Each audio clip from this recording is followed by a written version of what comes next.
实力还输不赢。我天宝阁的小我的暮云，不，可是说话的声音却一定是他了，面目示人。哼，我看你不开单吧，别装模作样浪费。老匹夫，把造型低调的剑，就别再说什么大话比嘛，还是一名中。Halo semuanya, selamat datang di Ruang Film. Bagaimana kabar kalian semua? Semoga selalu sehat dan baik-baik saja. Sesuai jadwal, jadi pada hari ini kita akan kembali melanjutkan series Donghua Supreme God Emperor episode 316 sampai 320. Di bagian sebelumnya, Muyun telah menjadi pengawal pribadi Baoling. Sejak dia menjadi pengawal pribadi, Muyun mulai mendapatkan informasi mengenai adik dari Su Xiao, yakni Su King. Kemudian kapal dagang Papillon Tianbo bertemu dengan Jin Buyi dari Aula Lanjin dan Xing Jan dari Papillon Bayangan. Di sana sempat terjadi sebuah perdebatan yang mana pada akhirnya Jin Buyi memutuskan untuk membuat kompetisi, yang mana ini akan diikuti oleh 3 pedagangan besar, yakni Papillon Tianbo, Papillon Bayangan, dan Aula Lanjin. Kompetisi itu akan mempertaruhkan hak dagang mereka di 72 lautan selatan. Sesampainya kapal dagang Papillon Tianbo di Pulau Tianlun, Muyun secara tak sengaja bertemu dengan Sui yang merupakan keturunan dari Su Xiao. Lantas Muyun pun memutuskan untuk mewariskan kitab darah kuno milik Su Xiao kepada Sui. Scene berlanjut di arena kompetisi terlihat Baoling tak sengaja bertemu dengan penguasa Pulau Tianlun yakni Lun. Selepas menyapa Baoling, penguasa Pulau Lun bertanya kepada Lun Wucheng mengenai siapa yang dibawa oleh Baoling untuk mengikuti kompetisinya. Lun Wucheng dengan tegas menginformasikan bahwa Baoling tidak membawa siapapun yang ahli dalam menempa persenjataan dan alkimia. Lun Wucheng juga meminta ayahnya agar tidak terlalu khawatir, karena dia sudah mengatur segalanya bersama dengan Jin Buyi dan Xing Jan untuk menjatuhkan Papillon Tianbo. 血衣，你确定？你已经是问了我好几遍了，这万古血点，老祖宗所创。 Setelah itu penguasa Pulau Lun mulai mengucapkan sebuah kata sambutan kepada orang-orang yang menghadiri kompetisi tersebut. Penguasa Pulau Lun juga mengumumkan bahwa kompetisi itu akan diikuti oleh 3 pedagang besar, yakni Papillon Tianbo, Papillon Bayangan, dan Aula Lanjin. Kompetisi dibagi menjadi 3 pertandingan. Yang pertama adalah alkimia, kedua ialah menempa senjata, dan yang terakhir yaitu bertarung atau menghabisi. Dalam 3 pertandingan, siapapun yang dapat memenangkan 1 kemenangan, maka akan mendapatkan 1/3 dari hak perdagangan. Jika berhasil memenangkan semuanya, maka 2 lain yang kalah tidak akan mendapatkan hak untuk perdagangan di 72 pulau Laut Selatan. Tanpa berlama-lama lagi, 3 perwakilan dari masing-masing pedagang pun mulai memasuki arena. Sehingga pertandingan pertama alkimia pun telah dimulai. Pada pertandingan alkimia, Jin Buyi mengatakan kalau ia akan memunikan sebuah pil suci kelas rendah, yakni pil pembuka 7 lubang surgawi. Tanpa pikir panjang lagi, Jin Buyi pun langsung memasukkan bahan-bahannya ke dalam tungku. Ia pun mulai menyalurkan api sejati ke dalam tungkunya. Sementara itu, perwakilan dari Papillon Bayangan memilih untuk memunikan pil pemulih jiwa. Pil pemulih jiwa merupakan pil yang memiliki efek yang besar pada praktisi ranah peri. Ini berguna untuk membuka jiwa sejati dan membimbing pertumbuhan jiwa sejati. Selagi menyalurkan api sejati, Jin Buyi merasa yakin kalau pertandingan alkimia akan dimenangkan olehnya. Sedangkan pada pertandingan pedempa senjata dan pertandingan pembunuh akan dimenangkan oleh Papillon Bayangan. Di waktu yang sama, Muyun memberitahu kalau ia akan menyempurnakan pil pembuka 7 lubang surgawi. Mendengar ucapannya, Jin Buyi mencoba memprovokasi dan meremehkan Muyun. Dengan santai Muyun mengatakan kalau dirinya sebagai pengawal pribadi Baoling jauh lebih kuat daripada seluruh alkemis di Aula Lanjin. 实力还输不赢。我天宝阁的小我的暮云，不，可是说话的声音却一定是他了，面目示人。 Di tengah-tengah proses pemunian itu, terlihat Muyun seolah-olah sedang melakukan pemunian dengan ceroboh, sehingga para penonton yang melihatnya mulai mentertawakannya. Bahkan Lo Ming dan Gusan mulai meremehkan Muyun dan menganggapnya sebagai alkemis yang lemah. 天宝阁就派这种小姐，你看暮云此人也不用这么敷衍了。 Selang beberapa saat, Jin Buyi akhirnya selesai memunikan pil pembuka 7 lubang surgawi, dan itu berhasil mendapatkan tanda 5 garis pada pilnya. Setelah itu, Jin Buyi segera menunjukkannya kepada penguasa Pulau Lun dan memberikan pil pembuka 7 lubang surgawi kepadanya. Melihat hal demikian, Muyun dan berani mengucapkan sebuah kata-kata yang meremehkan tanda 5 garis milik Jin Buyi. Tak terima dengan ucapan Muyun, Jin Buyi dengan penuh emosi menantangnya untuk segera menunjukkan pil buatannya. Dan dia yakin kalau pil Muyun pasti tidak memiliki garis satupun. 这可是武文鼎，这这人葫芦里就 Selang beberapa saat, tiba-tiba saja terjadi sebuah ledakan pada tungku dari perwakilan Papilion Bayangan yang membuat tubuhnya menjadi gosong. Setelah itu, Mo Yun mulai membuka tungkunya dan segera mengeluarkan pil buatannya. 我看你不炸开单吧，别装模作样浪费。 老匹夫， Kemudian terlihatlah pil buatan Mo Yun yang mengeluarkan tanda garis-garis secara satu persatu. Sampai ketika muncul tanda 5 garis pada pilnya, penguasa Pulau Lun menjadi begitu terkejut. Tak berhenti sampai di situ, tanda garis pada pil Mo Yun terus bertambah, hingga mencapai 10 garis. Sehingga semua orang menjadi sangat terkejut melihatnya. Oleh karena pil milik Mo Yun memiliki tanda 10 garis, penguasa Pulau Lun pun menyatakan kalau Papilion Tianbola pemenang pada pertandingan alkimia. 断丹药可不是能够造假，算是我天宝阁胜了吧？ 自然，第一场比试 Selepas penguasa Pulau Lun mengumumkan pemenangnya, Ying Zan mengatakan kepada Mo Yun kalau dia akan kalah pada pertandingan penempaan senjata nanti. Beberapa saat kemudian, pertandingan penempaan senjata akhirnya dimulai. Sebelum itu, penguasa Pulau Lun menjelaskan bahwa pada pertandingan kedua, standar dasarnya adalah senjata suci kelas rendah. Senjata suci kelas rendah dinilai atau dibandingkan berdasarkan pada kekuatan magic dan spiritualnya. Senjata suci yang akan ditempa oleh para peserta akan diuji kekuatan senjatanya dan menggunakan sebuah harta karun yang disebut sebagai batu pemeriksaan senjata sejati. Dan meletakkan senjata suci ke batu pemeriksaan, maka batu itu akan memancarkan 7 warna cahaya yang berbeda. Pengujian pada batu itu didasarkan pada karakteristik 7 senjata, yaitu kekuatan, atribut, ketangguhan, dan sebagainya. Pada saat juga, penguasa Pulau Lun meletakkan senjata suci kelas menengah miliknya, sehingga terpancarlah 7 pilar warna yang bercahaya dengan ketinggian yang berbeda-beda pada masing-masing warnanya. Penguasa Pulau Lun menjelaskan jika ke-7 pilar warna terpancar dengan kondisi yang sangat tinggi, maka senjata suci tersebut berada dalam kondisi yang sempurna tanpa cacat. Selesai menjelaskan, Ying Zan langsung meremehkan Mo Yun dan juga memberitahu kalau ia akan menempa sebuah senjata suci berupa pedang yang merupakan raja dari segala senjata. Sama halnya dengan Mo Yun, ia juga akan menempa sebuah senjata berupa pedang. Setelah itu, Mo Yun, Ying Zan, dan perwakilan dari Aula Lanjin mulai menempa masing-masing senjatanya. Mo Yun merasa kalau bahan-bahan penempa senjata di 3000 dunia kecil jauh lebih baik daripada bahan-bahan yang ada di Zhongzhou. Mo Yun berencana akan menempa sebuah senjata pedang yang cocok dengan pedang hati pedangnya, karena Mo Yun akan menggunakan pedang itu untuk kedepannya. Kemudian dia akan menggunakan hati pedangnya untuk membantu dirinya menempa atau membentuk senjata miliknya. Selesai membentuk senjata, seketika Mo Yun menjadi sedikit kaget melihat bentuknya yang begitu aneh. Bahkan orang-orang lain melihatnya menjadi tertawa dan menganggapnya sebagai lelucuan. 把造型低调的剑，就 别再说什么大话。 Tak bersang lama terlihat wakilan dari Aula Lanjin telah selesai membentuk senjatanya dan mulai mengukir pola prestasi untuk senjatanya. Bagi seorang Mo Yun, mengukir pola prestasi bukanlah pekerjaan yang sulit. Hanya saja Mo Yun sedikit kebingungan dengan pola apa yang harus dipilihnya untuk senjata ini. Bagaimanapun juga hati pedang milik Mo Yun berjenis pedang kesunyian, sehingga pedang yang ia tempa seharusnya berpadu dan pola prestasi yang membawa efek kesunyian. Tanpa pikir panjang lagi, Mo Yun memutuskan untuk mengukir pola prestasi yang membawa efek kesunyian tersebut untuk pedangnya.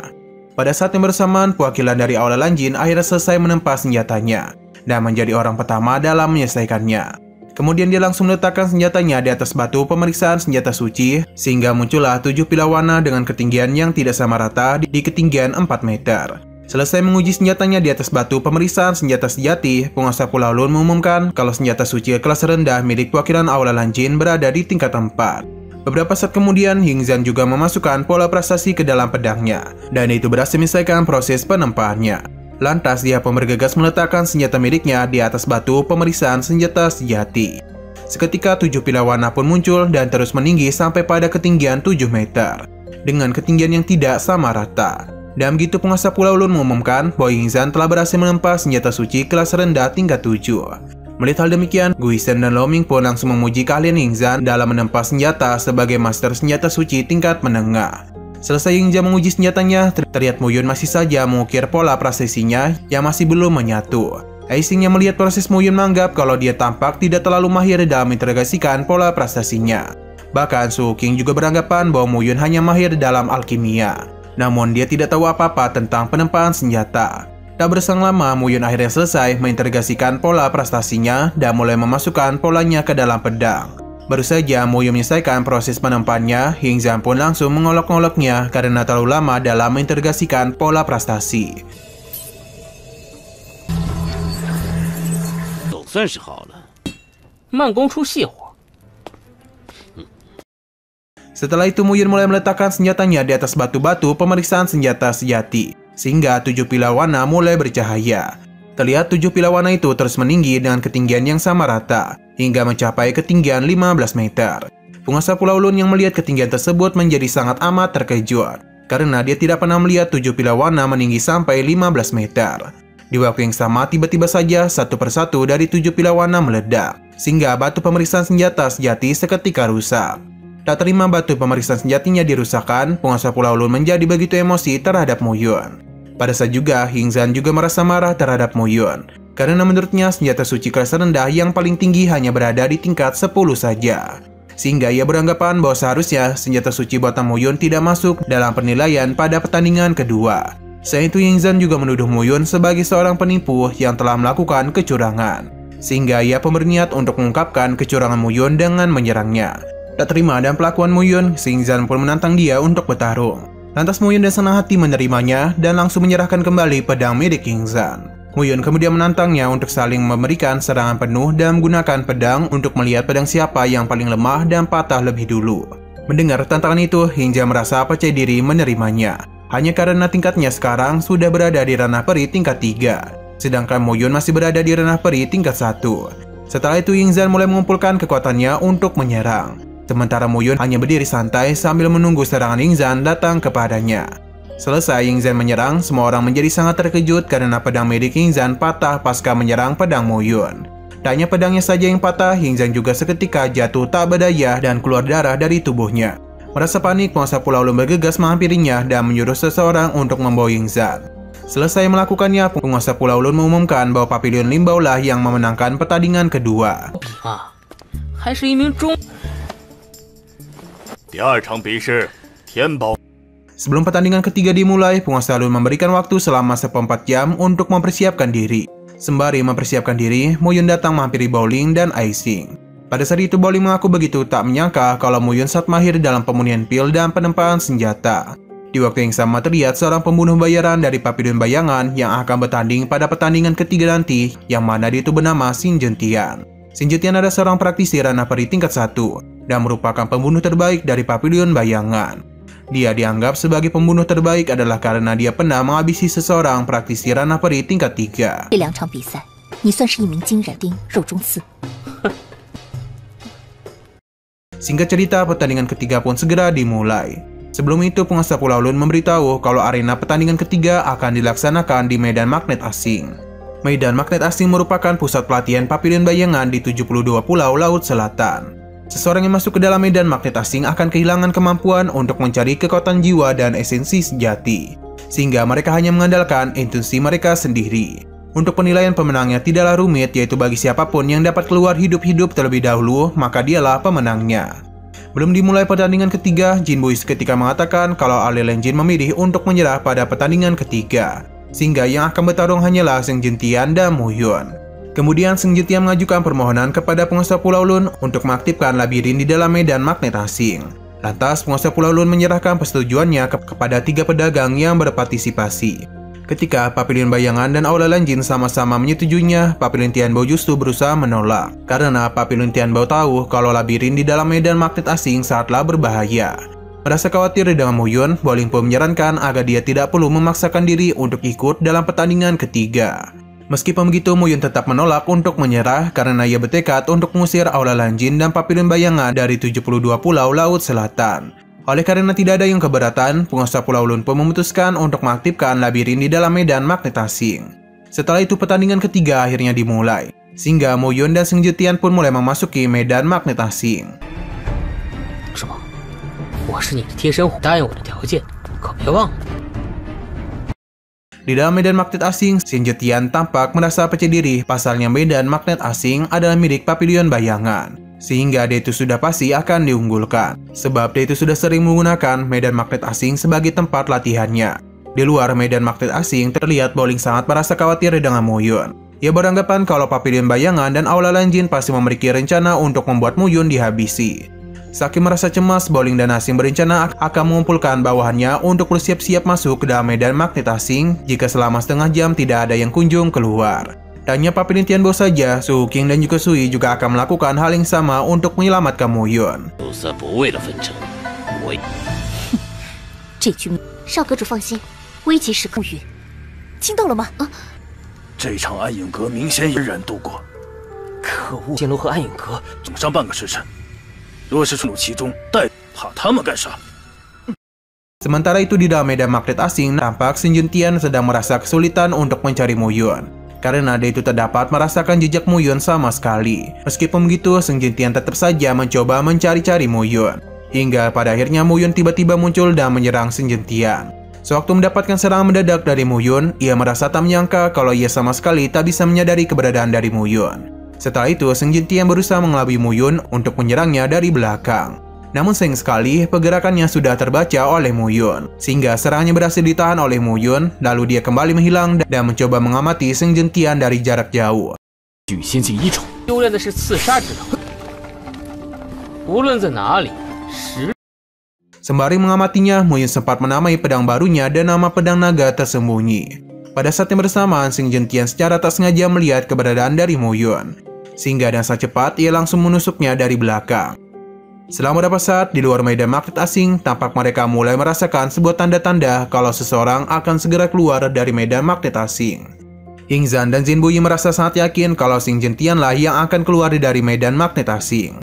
Beberapa saat kemudian tiba-tiba saja terjadi sebuah ledakan di portal medan magnet asing. Pada saat itu juga terlihat Mu Yun sendirilah yang telah keluar dari medan magnet asing. Dan tubuhnya yang tampak sedang terluka. Melihat hal demikian, Ying Zhan dan Zin Buyi pun menjadi sangat amat terkejut dan merasa tak percaya dan apa yang mereka lihat. Usut punya usut, sebelumnya di dalam medan magnet asing, Xin Juntian hanya menusuk tubuh klon dari Mu Yun yang merupakan ilusi dari labirin. Setelah itu Mu Yun seketika muncul dari arah belakang dan langsung menyerangnya. Alhasil Xin Juntian pun meninggoy dan Mu Yun berhasil memenangkan pertandingan ketiga.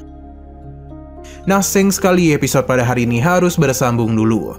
Oke, sekian dulu pada video kali ini. Untuk video selanjutnya akan segera hadir. Jadi bagi kalian yang mengikuti series ini, langsung saja klik subscribe dan aktifkan loncengnya. Terima kasih yang sudah menonton video sampai habis. Jika kalian suka pada video ini, klik like dan share ke teman-teman kalian tentang channel ini. Dan ditunggu aja kelanjutannya. Oke, sampai jumpa di video selanjutnya.